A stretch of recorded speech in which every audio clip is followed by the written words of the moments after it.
Magandang buhay mga bata! Tara, samahan ninyo akong matuto kasama si Teacher Aika, your online teacher.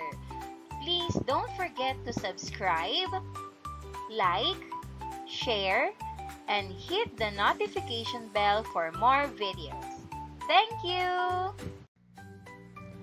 Matatag Curriculum, Araling Panlipunan, Grade 4. Quarter 2, Aralin 4. Ang ating paksa ngayong araw ay tungkol sa mga pinagkukunang yaman ng bansa.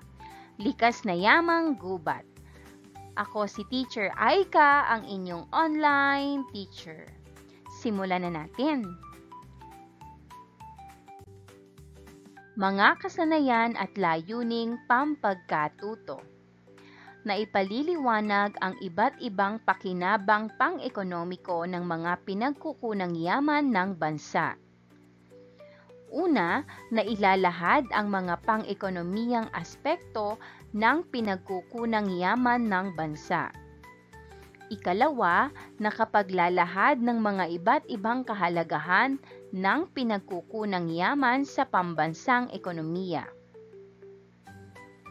Ikatlo, nakapagsasalaysay ng magagandang epekto mula sa mga pinagkukunang yaman ng bansa. Ikaapat, na ibabahagi ang mga pakinabang pang-ekonomiya mula sa paggamit ng yamang pambansa para sa kabuhayan, kapaligiran at kultura. Natatalakay ang mga hamon at pagtugon sa mga gawaing pangkabuhayan ng bansa. Una, nasusuri ang mga iba't ibang hamon sa mga gawaing pangkabuhayan ng bansa. Ikalawa, naiisa-isa ang mga batas at ahensya ng pamahalaan na tumutugon sa pagpapahalaga at pagpapanatili ng mga likas na yaman ng bansa. Ikatlo, nakapagbibigay ng mga paraan sa pagtugon sa mga hamon pangkabuhayan ng bansa. At panghuli, naipaghahambing ang mga epekto ng hamon at pagtugon ng gawaing pangkabuhayan ng bansa sa kabuhayan, kapaligiran at kultura. Munting balik-aral. Tukuyin kung ano ang mga larawan sa bawat kahon. Alamin kung ito ay tumutukoy sa yamang lupa o yamang tubig at ibigay ang kaugnayan ng larawan sa yamang likas na iyong sagot. Gamitin ang sagutang papel. Una, ito ay yamang lupa. Ikalawa, ito ay yamang tubig.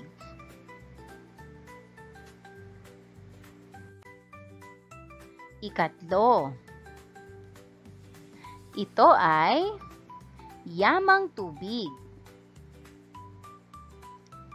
Ikaapat, ito ay yamang tubig.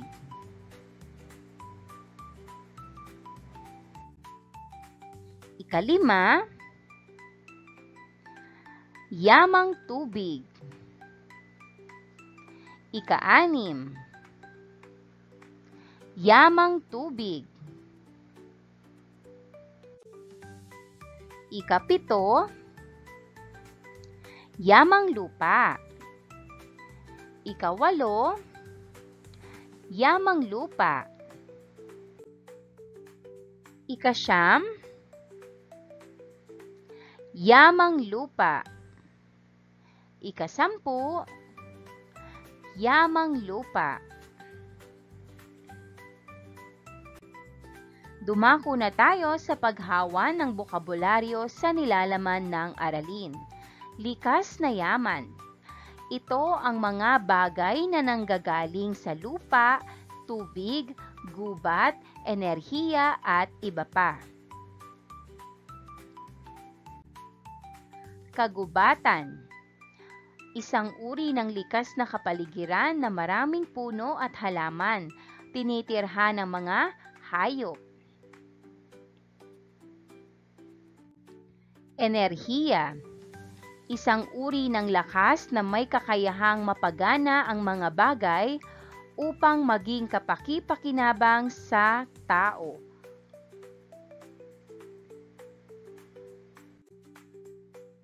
Dumako na tayo sa pinagkukunang yaman o yamang gubat. Pinagkukunang yaman mula sa kagubatan. Ang Pilipinas ay mayaman. Bakit sa iyong palagay ang ating bansa ay mayaman?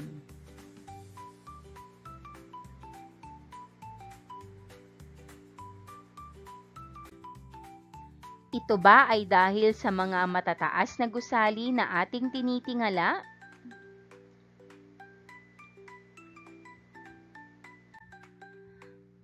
Marahil ang ating bansa ay mayaman sapagkat napakaraming sasakyan ang ating nakikita na dumadaan sa mga kalsada sa ating pamayanan o hindi kaya dahil marami ang taong naninirahan sa bawat pamayanan ng ating bansa.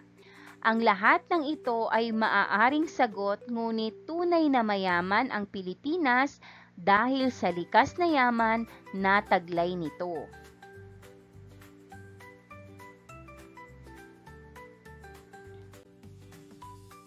Nag-umpisa ang inyong pagkatuto kung gaano kayaman ang Pilipinas pagdating sa kalupaan at katubigan. Ngayon ay mas palalawakin natin ito. Idadagdag natin ang likas na yaman mula sa kagubatan at likas na yaman mula sa enerhiya.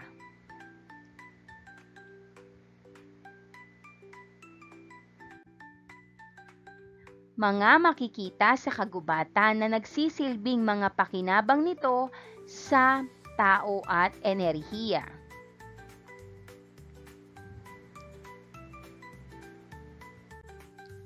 Una, buhangin at graba. Pang-ekonomikong pakinabang. Gawaing pang-industriya. Nakakalikha ng mga produktong kapaki-pakinabang tulad ng papel, goma, troso, tissue paper, tabla, kahoy, muebles, produktong handicraft, at marami pang iba.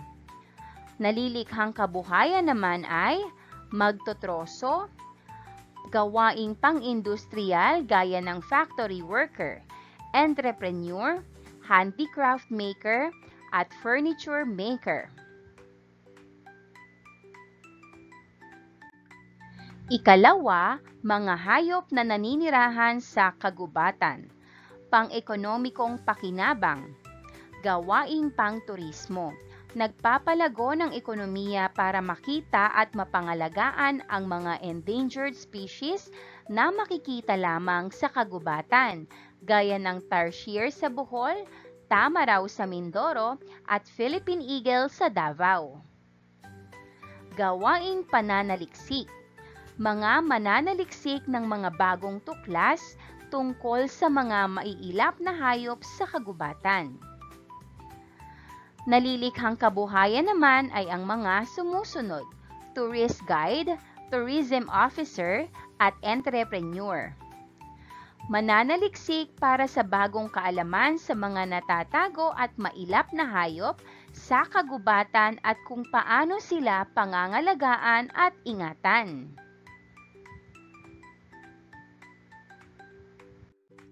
Ikatlo, halaman at bulaklak. Pang-ekonomikong pakinabang, gawaing pananaliksik. Paglikha ng mga gamot gamit ang mga halaman sa gubat.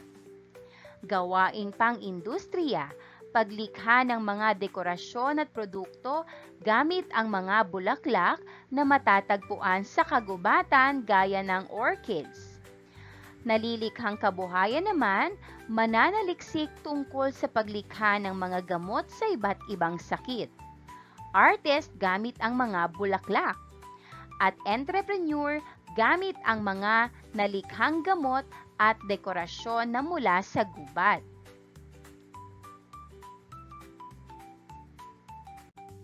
Ika-4 ay watershed, pang-ekonomikong pakinabang, gawaing pang-turismo.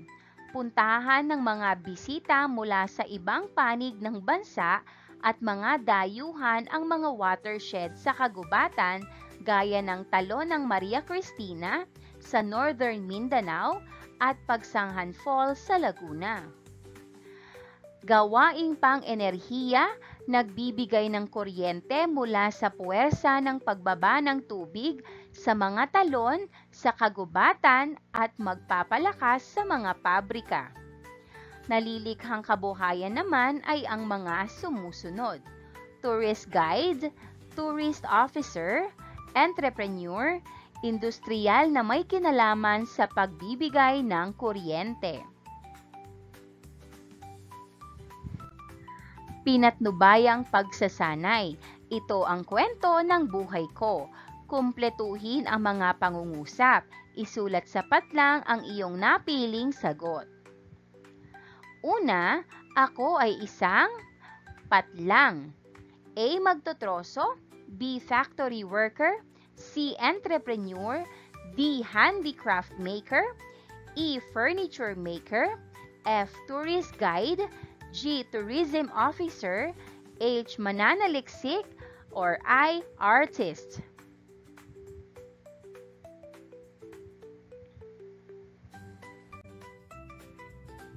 Ikalawa, mula sa kagubatan ang patlang na aking ginagamit sa aking hanap buhay.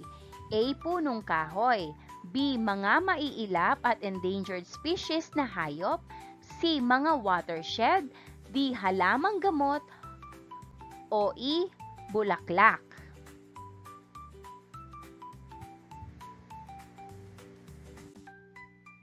Ikatlo, ang aking hanap buhay ay nagbibigay ng patlang sa ekonomiya ng bansa na siyang aming ambag para mapalago ito.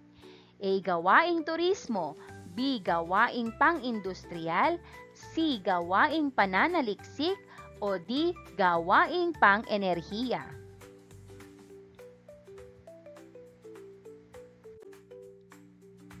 Ika-4, mahalaga ang aking buhay dahil patlang. A. Malaki ang nagiging ambag sa paglago ng ekonomiya ng bansa. B. Napapangalagaan ang kagubatan ng bansa. C. Naipapakilala ang kagandahan ng Pilipinas sa ibang panig ng mundo. O D. Nakapag-ambag sa pagbibigay kalinga sa kagubatan ng bansa.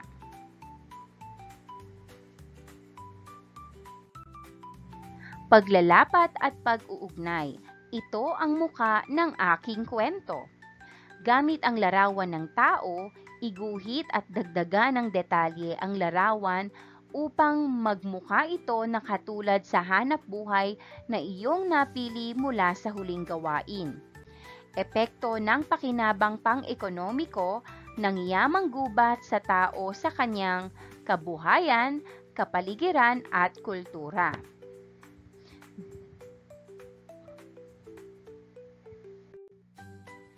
Pagproseso ng pag-unawa, mga suliranin at hamon na kinahaharap ng yamang gubat.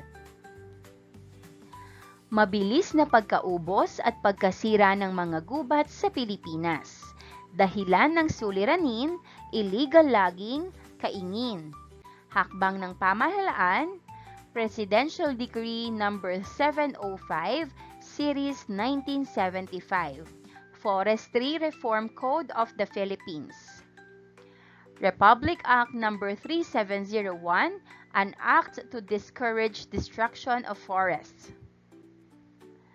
Republic Act No. 7161, increasing the forest changes on timber and other forest products.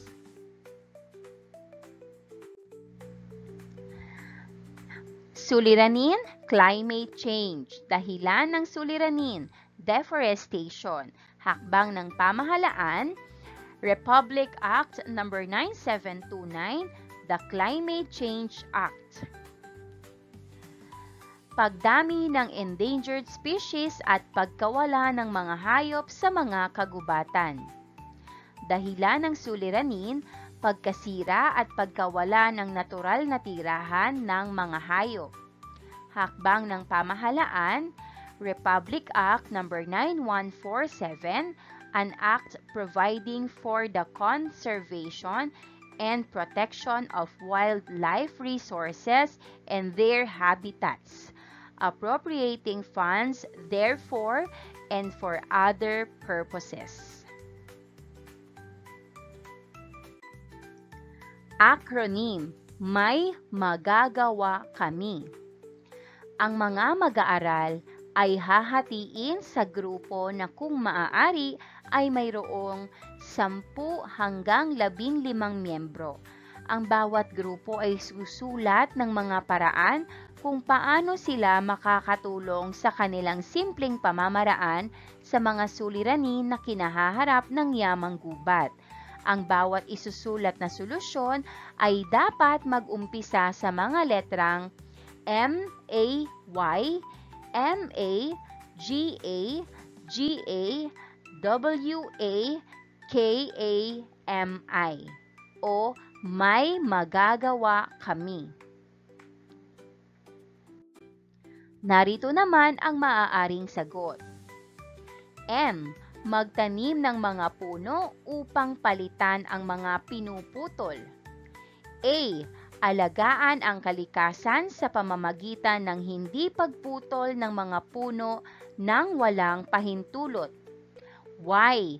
Yabangan ang disiplina sa sarili na hindi magtapon ng basura sa kagubatan. M. Makibahagi sa mga proyektong pangkalikasan tulad ng tree planting activities. A. Ayusin ang mga gamit sa bahay na gawa sa kahoy upang hindi na mangailangan pa ng bago. G. Gumamit ng mga produktong hindi nagdudulot ng labis na pagkasira ng kagubatan. A. Alamin ang mga batas tungkol sa pangangalaga ng kagubatan at sundin ito. G. Gamitin ang yamang gubat ng responsable at hindi sobra-sobra. A. Aktibong sumusuporta sa mga programang naglalayong protektahan ang mga kagubatan. W. Huwag sunugin o sirain ang mga kagubatan. A. Alalahanin ang kahalagahan ng mga puno sa ating buhay. K. Kalingain ang mga hayop at halaman na naninirahan sa kagubatan. A. Angkinin ang responsibilidad bilang tagapangalaga ng kalikasan. M. Makipagtulungan sa mga ahensya na tumutulong sa pangangalaga ng kagubatan. I. Ingatan ang mga puno at halaman na nagbibigay ng malinis na hangin at tirahan para sa mga hayop. May magagawa kami.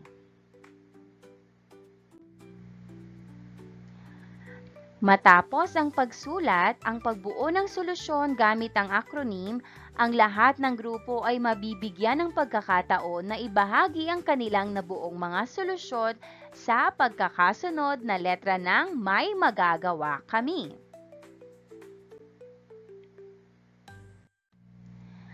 Pabaong pagkatuto. Yamang gubat.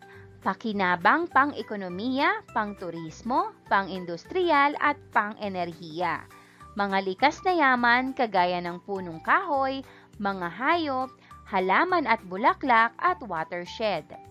Mga hamong kinahaharap, pagkaubos ng kagubatan at climate change. Sagutin ang mga sumusunod na katanungan. Una, ano-ano ang mga likas na yaman na matatagpuan mula sa yamang gubat? Ang sagot, mga likas na yaman sa yamang gubat, puno, kahoy, halamang gamot, prutas, hayop at mga mineral. Ikalawa, ano-ano ang mga pakinabang sa ekonomiya mula sa yamang gubat?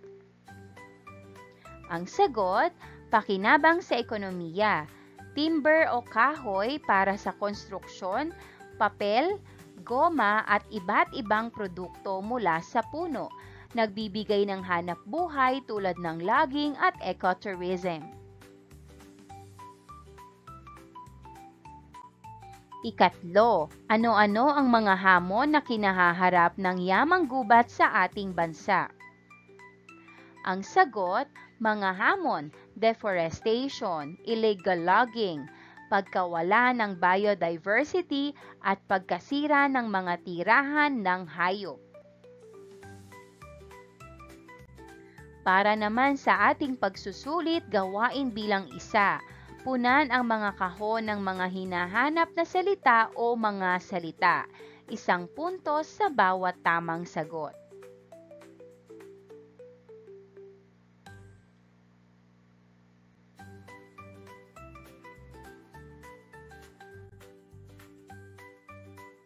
Sagutin natin. Likas na yaman, punong kahoy. Hanap buhay, logging o paggawa ng kahoy.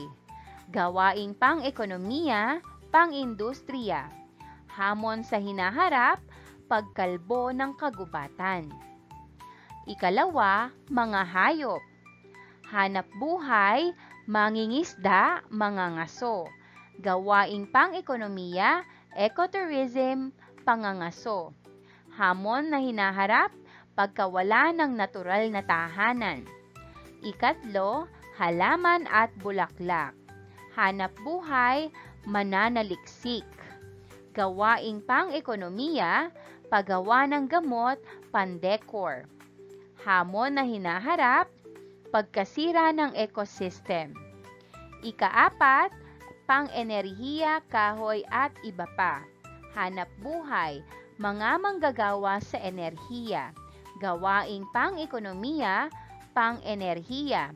Hamon na hinaharap, pagkaubos ng kagubatan.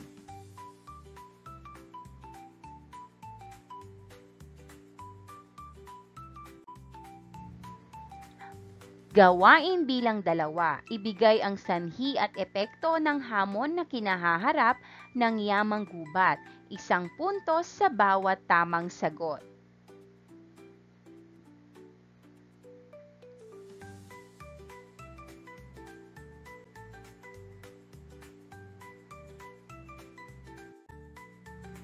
Una, sanhi. Illegal logging at deforestation. Hamon na kinakaharap, mabilis na pagkaubos at pagkasira ng mga gubat sa Pilipinas. Epekto, pagkawala ng mga likas na yaman, pagbaha at soil erosion. Ikalawa, greenhouse gas emissions at global warming. Hamon na kinakaharap, climate change. Epekto, pagtaas ng temperatura, pagkamatay ng halaman at hayop sa gubat. Ikatlo, poaching at habitat destruction. Hamon na kinakaharap, pagdami ng endangered species at pagkawala ng mga hayop sa mga kagubatan. Epekto, pagkawala ng biodiversity at pagbabago sa ecosystem.